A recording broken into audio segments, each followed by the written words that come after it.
Assalamualaikum, my name is Muhammad Najmuddin. Firstly, I will start with my present about Apple Inc. and elasticity of demand. So let's start with the big picture.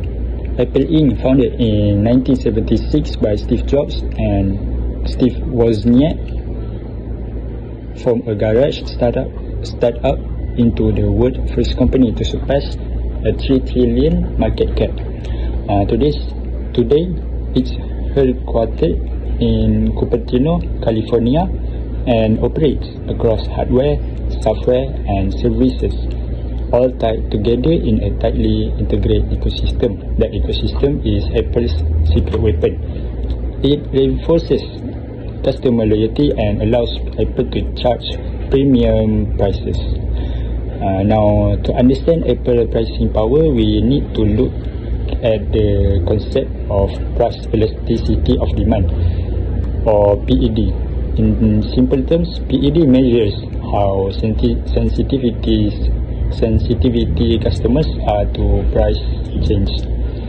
If demand barely changes when prices rise, we call that inelastic.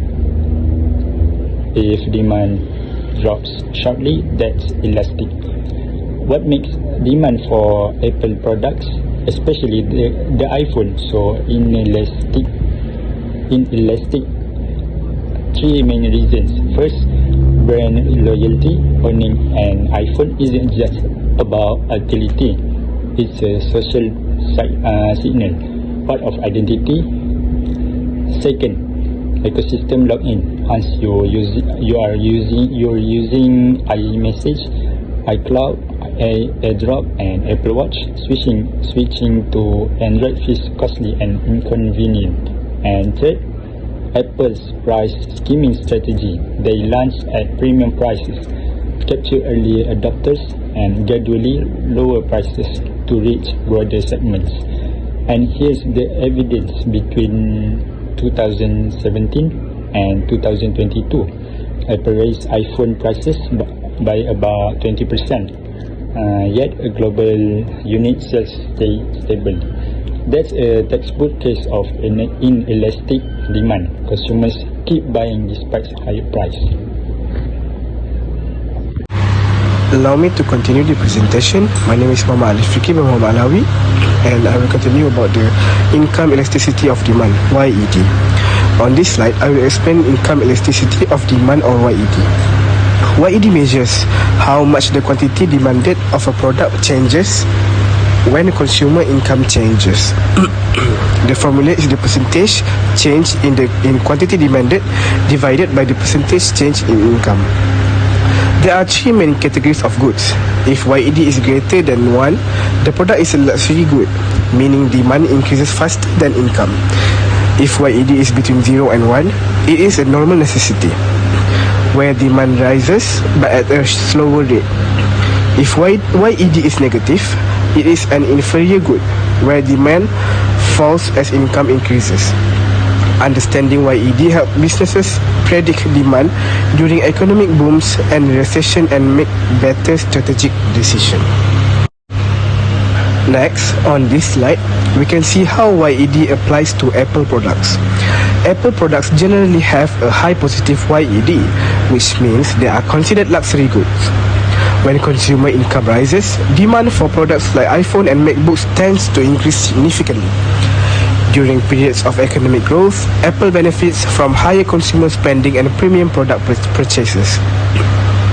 However, during recession or periods of lower income, demand may decrease, especially for expensive flagship models and optional accessories. Emerging markets such as India and Southeast Asia also present strong growth opportunities because rising incomes can lead to higher demand for Apple products. Overall, Apple is a good example of a company whose sales are highly influenced by changes in consumer income. Thank you. Now I will explain cross-elasticity of demand, or SED.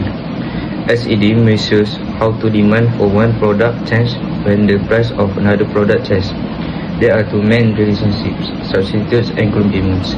First, Apple face substitutes such as Samsung and Huawei. If the price of Samsung phone increase, some customer may choose iPhone instead. This shows positive LCD. However, the effect may be low because Apple users are usually loyal and locked into Apple ecosystem. Second, Apple products are also complements. For example, when someone buys an iPhone, they may also buy AirPods, Apple Watch, iPad, or subscribe to iCloud and Apple Music. This shows negative LCD because the products are used together. This is one of Apple's strongest strategies. Apple does not only sell one device, it creates an ecosystem where one product encourages customers to buy more Apple product and service. So, LCD shows that Apple's ecosystem creates a strong competitive advantage and helps Apple generate continuous revenue. Now I will pass to presenter 4 to explain price elasticity of supply. Assalamualaikum and good morning everyone. Today I will be presenting the application of elasticity concept on Apple. This presentation explains how different type of elasticity influence Apple business performance and strategic decision. Through this analysis, we can better understand why Apple remain one of the world's most successful and valuable companies. Okay, first slide. For this slide, I will explain price elasticity of supply or EPS, which measure how responsive supply is to change in demand. In the short run, Apple supply is relatively inelastic because iPhone production depend on specialized components such as semiconductor, rare earth material, and large-scale assembly facility. When demand increases suddenly, especially during a new iPhone launch, Apple cannot immediately increase production. As a result, customers may experience waiting lists and limited product availability. A good example is the global chip shortage in 2021 and 2022, where Apple faced supply constraint and lost billions in potential revenue despite strong consumer demand.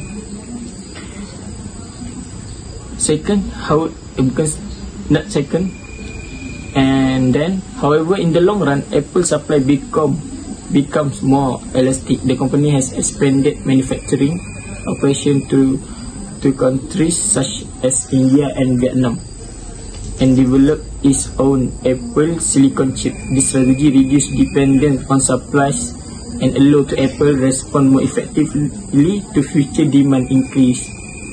Overall, Apple price is inelastic in the short run but become more elastic in the long run due to strategic investment and supply chain diversification. Slide 2. This slide summarizes the key elasticity concept applied to Apple. First, price elasticity of demand (PED) is relatively inelastic because Apple customers are highly loyal to the brand and ecosystem. This allows Apple to maintain premium pricing without significantly reducing demand. Second, income elasticity of demand is positive and high because Apple products are considered luxury goods. As consumer income increase, especially in emerging markets, demand for Apple products tends to rise. Third, cross elasticity of demand highlight Apple's strong ecosystem advantage. Customers who purchase an Apple product often buy additional Apple and device and service, creating a connected ecosystem that strengthens customer retention. Finally, price elasticity of supply, which is best, remains a challenge in the short run due to supply chain limitation. However, Apple investment in manufacturing expansion and in-house chip development have reduced this risk over time.